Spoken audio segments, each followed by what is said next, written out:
Hello dear students, welcome. एक और नया कॉन्सेप्ट, एक और नया फंडा, लेकिन फिर प्रोजेक्टाइल का ही एक फंडा थोड़ा सा डिफरेंट है।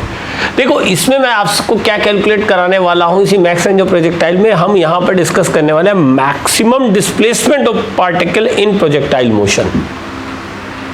ठीक है, थोड़ा सा डिफरेंट है, जरा इसको ध्यान से समझना। ज्यादातर स्टूडेंट, इसमें मैंने जान के हेडिंग यही रहने दिया कि max range of projectile heading जरूर है, लेकिन हम डिस्कस क्या करने वाले हैं, maximum displacement of particle in projectile motion. ये है मेन फंडा जो मैक्सिमम रेंज से थोड़ा डिफरेंट है, लेकिन सीरीज हमारी मैक्सिमम रेंज ऑफ प्रोजेक्टाइल ही है। उसका ये थर्ड लेक्चर है और मेरा फिजिक्स का फंडा का 5वां लेक्चर है आपके लिए। ठीक है, ऐसे ही आप इसको लाइक करते रहिए, तो हम बहुत सारे और भी फंडा सीरीज के लेक्चर्स आपके लिए लेके आएंगे। अब जरा देखो, यहां पर सिचुएशन जो है थोड़ी सी डिफरेंट है। हम उस सिचुएशन पे चलते हैं। जन मान लो ये एक प्लेयर है, रोनाल्डो, रोनाल्डिनो या कोई भी तुम्हारा फेवरेट मान लो फुटबॉल प्लेयर है। ये फुटबॉल को किक करता है कि स्पीड यू से, तो बट ऑब्वियस है एक रेंज आर आएगी ग्राउंड पर, और ये किसी इंस्टेंट पे अगर हम मान लेते हैं ये हमारा प्रोजेक्शन पॉइंट ओ है और ये हमारा पॉइंट पी है, एक्स कोमा वाई, तो आर इसका किसी भी इंस्टेंट पे पोजीशन वेक्टर होगा और आर की वैल्यू क्या होगी,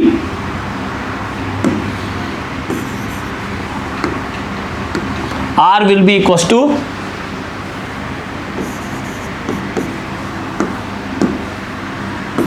x i plus y j, यानी mod r will be equal to under root of x square plus y square. और रेंज हमारा क्या होगा, हमें मालूम है ये होता है 2u sine theta cos theta by g on ground. ये कोई जरूरी नहीं है कि ये जो r जो कि इंस्टेंटेनियस डिस्प्लेसमेंट है, ये इस r से हमेशा इसकी जो मैक्स वैल्यू होगी, भाई r की वैल्यू क्या होगी।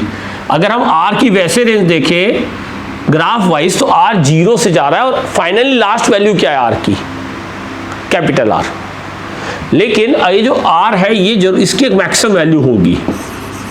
भाई R की रेंज एक R मैक्स पे होती रहती है 0 से टाइम के साथ।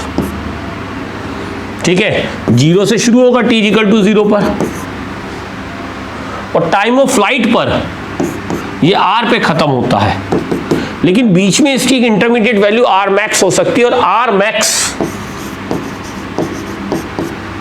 हमेशा R से कम हो, ये कोई जरूरी, या इक्वल ही हो, ये कोई जरूरी नहीं है। R max can be greater than R in some condition.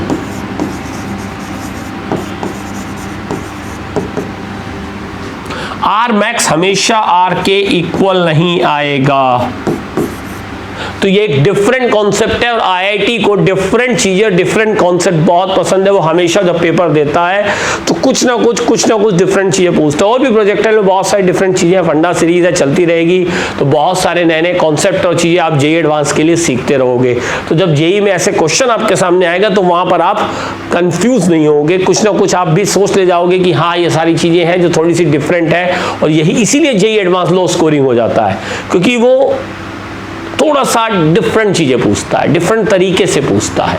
ठीक है, अब जैसे फॉर एग्जांपल अगर आपको इसको समझना हो, मान लो हमने एक पार्टिकल को 90 डिग्री से थोड़ा सा कम एंगल, सोचो 88 डिग्री पे फेंक दिया, तो बस ऐसे वर्टिकल ना जाकर वो पार्टिकल ऐसे जाकर ये आएगा, तो रेंज बहुत स्मॉल होगी, और आर मैक्स क्लोज टू यहीं कहीं आएगा, यहां पर कहीं आर मैक्स की एक वैल्यू आ रही होगी। इसमें अगर R का ग्राफ सोचो, तो R का ग्राफ बढ़ेगा, ये R वैल्यू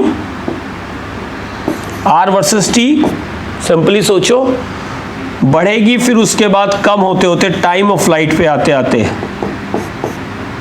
एक छोटी सी वैल्यू कैपिटल R पे खत्म हो जाएगा। लेट प्रोजेक्शन एंगल मैंने कितना लिया, थीटा, 88 डिग्री या 85 डिग्री ले लिया, बस 90 नहीं लिया, 90 ले लेता तो फाइनल R 0 हो जाता, रेंज 0 आ जाती है। ऐसे फैक्ट जहां से फैक्ट वहीं लौट आता। तो देखो, लेकिन ये कैपिटल R तो बहुत ज्यादा है ना। अगर वैसे सोचोगे तुम लोग, sir almost maximum height h के बराबर तक जा रहा होगा, उस लोग दिमाग में आएगा क्या सर मैक्सिमम हाइट वाला पॉइंट R मैक्स होता है? नहीं, ऐसा नहीं है। तो ये आर मैक्स, कभी कभी कुछ केसेस ऐसे भी होंगे कि ये आर मैक्स और आर इक्वल होंगे, ऐसा नहीं कि हमेशा इक्वल ना हो। तो बहुत बार ऐसा भी होगा कि आर मैक्स की मैक्सिमम वैल्यू यानी कि डिस्प्लेसमेंट, ये क्या है डिस्प्लेसमेंट, ठीक है, इस डिस्प्लेसमेंट की जो मैक्सिमम वैल्यू है वो कैपिटल आर ही होगी।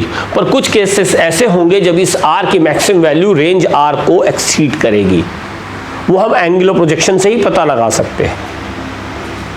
तो मैं आपको एक कंडीशन बताऊंगा, उसके बाद आप इन चीज़ों को बहुत आसानी से समझ जाएंगे, ठीक है। तो ज़रा इसको हम सॉल्व करते हैं, राइट। तो देखो आप सिचुएशन समझ गए होंगे कि इस आर की मैक्सिमम वैल्यू हमेशा कैपिटल आर के इक्वल नहीं होने वाली है। अब इसको करना कैसे है, क्या है, और कभी कभी इक्वल होगी भी, तो उस सिचुएशन को हमें समझना है।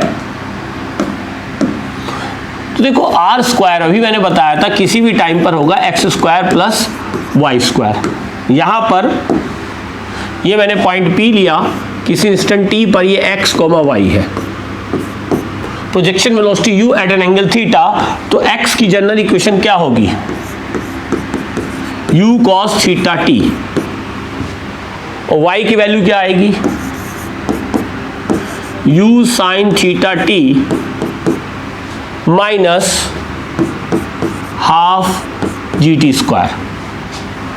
तो r स्क्वायर की वैल्यू क्या हो जाएगी, यहां से आर स्क्वायर की वैल्यू आएगी u cos थीटा t का square plus u sin theta t minus half g t square का होल स्क्वायर। बड़ी बड़ी सी इक्वेशन आने वाली है, तो जरा इसे ओपन कर ले। तो आर स्क्वायर की वैल्यू क्या हो जाएगी, देखो जी स्क्वायर टी की पावर 4 बाई 4, देखो इसे स्क्वायर करोगे तो जी स्क्वायर टी की power 4 upon 4 plus u sine theta t का square plus u sine theta t, तो t square into u square cos square theta plus u square sine square theta. एक term ये आ जाएगी, एक term आएगी इन दोनों का प्रोडक्ट, a माइनस बी का होल स्क्वायर है, तो माइनस 2ab, 2 से तो 2 कैंसिल हो जाएगा, u sine theta G T cube, right. तो ये हमारी इक्वेशन हो गई। तो यानी r हमारे पास क्या हो गया, as a function of t हो गया। अभी तक हम मैक्सिमम रेंज में, ये देखो मैंने पहली बार मैंने ओलंपियाड सीरीज सॉल्व कर रहा हूँ, बहुत सारी चीज़ें हमारे फिजिक्स के कॉन्सेप्ट वही रहते हैं। तीनों में पिछले तीनों लेक्चर में देखो तो कहीं ना कहीं एक सेम अप्रोच लेकर एक इक्वेशन लेके आया हूँ। तो मुझे वो कंडीशन देखनी है किस टाइम पर ये चीज़ें, ये वो टाइम क्या है जब इस आर की वैल्यू मैक्सिमम है। तो एक काम ये करते हैं, इस इक्वेशन को आर टी के रेस्पेक्ट में डिफरेंशिएट कर देते हैं। तो इसे जब मैं टी के रेस्पेक्ट में डिफरेंशिएट करूँगा तो ये बनेगा 2r dr by d t is equal to, ये 4 से 4 कैंसिल हो जाएगा, g square t cube plus 2t u square cos square theta plus u square sine square theta, u square, ठीक है, minus 3 g u sine theta t square. और हमें पता है मैक्सिमम मिनिमम का फंडा d r by d t will be 0 at t is equal to t nought for maximum R. इस term को हम क्या कर देते हैं, 0 कर दें और यहां से एक टी कॉमन ले लें, तो ये बचेगा g square t square plus 2u square minus 3gu sine theta t is equal to 0। ये टर्म आपके पास आ गई, देखो g square t square plus 2u square minus 3u sine theta t is equal to 0। तो जरा इस equation को हम लिख लें। तो ये तो t तो जीरो हो नहीं सकता, यही टर्म जीरो है, तो ये टर्म हमारी क्या है। और एक काम करें, इसको जब नेक्स्ट पेज पे लिख लेते हैं तो ये आ जाएगा g square t square plus 2u square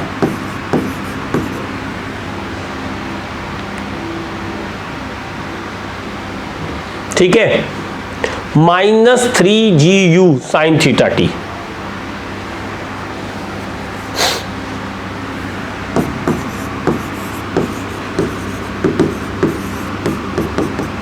तो यहां से t का सॉल्यूशन क्या बनेगा, एक क्वाड्रेटिक इक्वेशन है तो श्रीधराचार्य मेथड लगाएं, तो ये हो जाएगा हमारा ये टर्म माइनस बी, ये वैल्यू क्या है b, तो माइनस बी यानी 3ug sine theta plus minus under root b square, तो बी स्क्वायर हो जाएगा 9u square g square sine square theta minus 4ac, तो 4 2 जा 8, देखो बी स्क्वायर माइनस 4ac, तो 4 2 जा 8 g square u square divided by 2a, 2a क्या है g स्क्वायर। यहां से u स्क्वायर g स्क्वायर को कॉमन ले लो और 3ug पूरे से होल से कॉमन ले लें, देखो u स्क्वायर g स्क्वायर को यहां से कॉमन ले तो ug यहां कॉमन आ गया ठीक है, और ug हमारा होल से भी कॉमन आ जाएगा, तो by 2g square 3 sine theta, इसे अब t equal to t naught लिख सकता हूं मैं, प्लस माइनस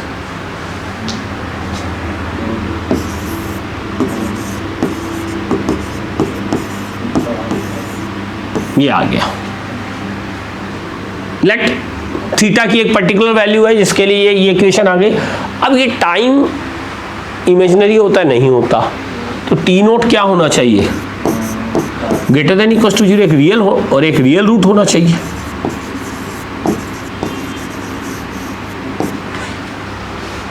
यानी उसके लिए अगर हम देखें तो 9 sine square theta minus 8 should be greater than equal to zero होना चाहिए। यानी sine theta sine square theta should be greater than equal to 8/9।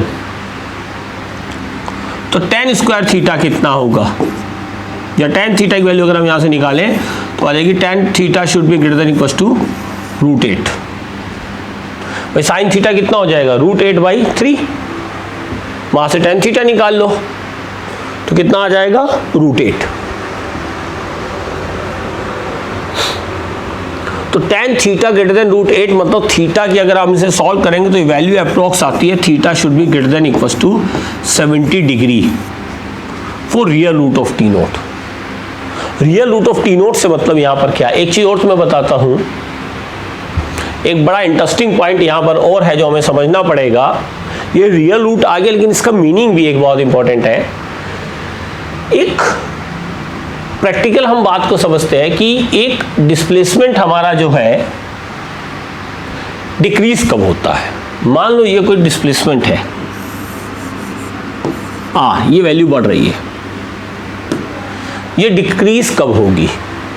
मान लो वेलोसिटी ऐसे थी जो इसके मैग्नीट्यूड को बढ़ा रही थी, तो ये बढ़ता जा रहा था, तो जैसे ये पार्टिकल लौटेगा तो डिस्प्लेसमेंट कम होना शुरू हो जाएगा। मैक्सिमम डिस्प्लेसमेंट तब होगा जब VR इक्वल टू 0 होगा। तो ऐसे ही जब हम इस प्रोजेक्टाइल को प्रोजेक्ट करते हैं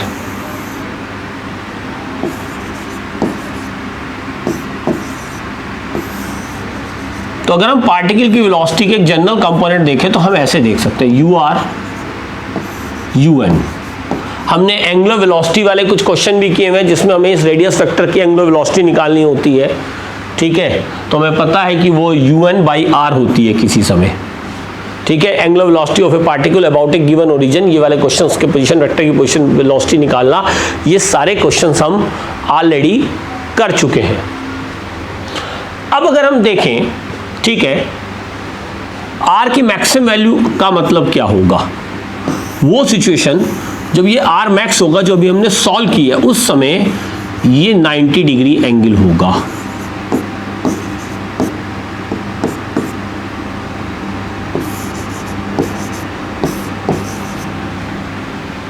किसी time t equal to t naught पर, और टी नोट की रूल ये फिनोमेना तभी हो पाएगा जब थीटा ग्रेटर देन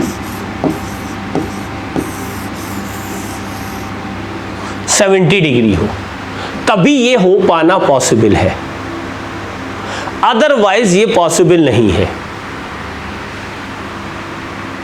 अगर थीटा की वैल्यू लेस देन 70 डिग्री है, यानी बेसिकली tan थीटा की वैल्यू अगर √8 से कम है, तो R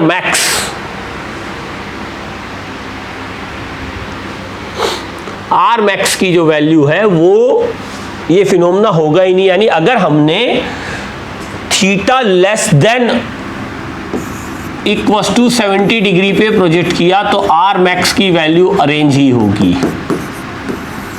हाँ, एक कंडीशन हो रहा है कि हमारा इस ग्राउंड लेवल से नीचे जाना अलाउड नहीं है थ्योरी में, वरना फिर वो ऐसे बढ़ता चला जाता। तो ये अगर हम मान लो ग्राउंड टू ग्राउंड प्रोजेक्टाइल ले रहे हैं, तो यही वैल्यू R मैक्स होगी। पर अगर तुमने थीटा को ग्रेटर देन 70 कर दिया, अब 70 से 90, थीटा की रेंज यहां पर क्या हमारी, थीटा की रेंज है 0 डिग्री से 90 डिग्री के बीच में, 0 भी नहीं, ग्रेटर देन 0 लेस देन 90। अगर एग्जैक्ट 90 लिया तो रेंज 0 आ जाती है, और R मैक्स उस केस में आपका क्या आएगा, मैक्सिमम हाइट h के बराबर। सबसे सिंपल केस, जब थीटा को 90 लोगे तो ये जो डिस्प्लेसमेंट वेक्टर है इसकी मैक्सिमम वैल्यू जो है मैक्सिमम हाइट h के बराबर ही आएगी, वहां से पार्टिकल लौट आएगा। अब मान लो मैं तुम्हें क्वेश्चन दे दूं कि पार्टिकल का प्रोजेक्शन एंगल 74 डिग्री या 80 डिग्री है, उस समय मैक्सिमम हाइट कितनी होगी, तो मैं बहुत आसानी से इस यहां से पहले मुझे टी नोट निकालना पड़ेगा। ये टी नोट मेरा सॉल्व हो जाएगा गिवन थीटा के लिए, ठीक। टी नोट सॉल्व होने के बाद मैं क्या करूंगा, x को सॉल्व करूंगा u cos theta T note, फिर मैं y को सॉल्व करूंगा u sin theta T note minus G T note square y2,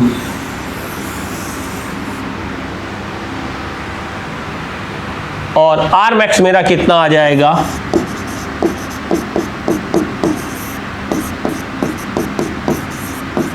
पर अगर प्रोजेक्शन एंगल, इसमें ध्यान रखना, प्रोजेक्शन एंगल मेरा जब इस वैल्यू से ज्यादा आएगा ग्रेटर देन √8 के लिए, तो मेरा R मैक्स उस केस में ये होगा। अब तुम लोगों के दिमाग में आ रहा होगा सर आप ये ग्रेटर ही क्यों यूज करें, इक्वलिटी पे क्या होगा। मान लो इक्वलिटी है, एक्चुअली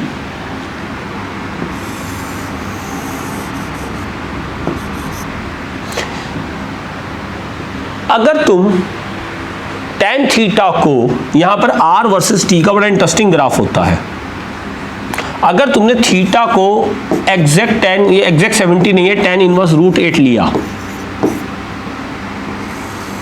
तो R वर्सेस T का जो ग्राफ बनाया गया वो कुछ ऐसा था, और ये जो आता है, ये जो वैल्यू आती है जहां पर dr/dt तुमने 0 करा था, ये पॉइंट ऑफ इनफ्लेक्चुएशन आता है। तो ये R मैक्स उस केस में यहां नहीं आएगा, R मैक्स R ही के इक्वल आएगा, क्योंकि कभी भी हमें मैथमेटिक्स में एक चीज होती है जनरली हम फिजिक्स में नहीं कर रहे होते, वो रूट ऐसे ही आ जाते हैं। सपोज करो हमें पता है कि अगर हमने dy/dx इक्वल टू 0 करके एक सॉल्यूशन निकाला वो हमेशा मैक्सिमम हो, ये कोई जरूरी नहीं होता, हमें उसका सेकंड ऑर्डर डेरिवेटिव चेक करना होता है। तो इस इक्वेशन का जो है थोड़ा सा टिपिकल सॉल्यूशन है, तो अगर तुम इस सॉल्यूशन को चेक करोगे खास तौर से बहुत इंपॉर्टेंट चीज मैं तुम्हें बता रहा हूँ, जनरली किसी बुक से तुम्हें कहीं मिलेंगी नहीं ये सारी चीजें, जो तुम्हें फंडा सीरीज में बहुत सिंपल वे से मिल रही हैं कि अगर तुमने tan इनवर्स इस वैल्यू को 0 कराने की टाइम की वैल्यू क्या ली, ये एक जी से यहां से कट भी कर सकते हो, 3u, अगर तुमने t naught equal to simple क्या ले लिया 3u sin थीटा बाई जी, और tan थीटा की वैल्यू ली थी √8, तो वो पॉइंट ऑफ फ्लक्चुएशन आता है, वहां पर मैक्सिमा नहीं होता, वो मैक्सिमम उस केस में आर मैक्स निकाल के देख लेना और आर निकाल के देख लेना, कैपिटल आर की वैल्यू ज्यादा होगी। तो आपका मैक्सिमम आर होने के लिए प्रोजेक्शन एंगल को ये तभी हो पाता है जब आप tan थीटा को ग्रेटर देन 8 ले, तभी आपका वो d2r/dt2 वाली कंडीशन वो सब सेटिस्फाई होकर एक मैक्सिमम पॉइंट देंगी, ठीक है।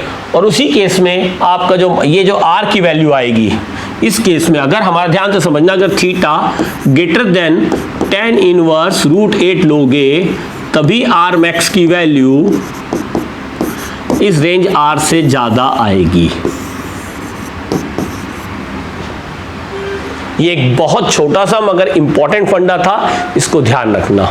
मिलते हैं जल्दी नेक्स्ट फिजिक्स के फंडा में एक नए कॉन्सेप्ट्स के साथ। होप सो ये लेक्चर आपको पसंद आया होगा, काफी डिफरेंट कॉन्सेप्ट है, काफी एक न्यू चीज है, ये आईआईटी में आने वाले टाइम में जरूर पूछी जाएगी, क्योंकि आईआईटी इस तरह की बहुत सारी छोटी छोटी चीजें, वो नई नई चीजें ढूंढ रहा है, पूछ रहा है। हर साल हम देखते हैं कि ये कॉन्सेप्ट अच्छा इस साल आ गया, वो कॉन्सेप्ट नहीं आया इस साल आ गया। तो ऐसे बहुत सारे कॉन्सेप्ट है और हम सबको फंडा सीरीज में कवर करेंगे। बहुत सारे कॉन्सेप्ट रिपीटेड भी होते हैं जेई में, क्योंकि कॉन्सेप्ट तो लिमिटेड है।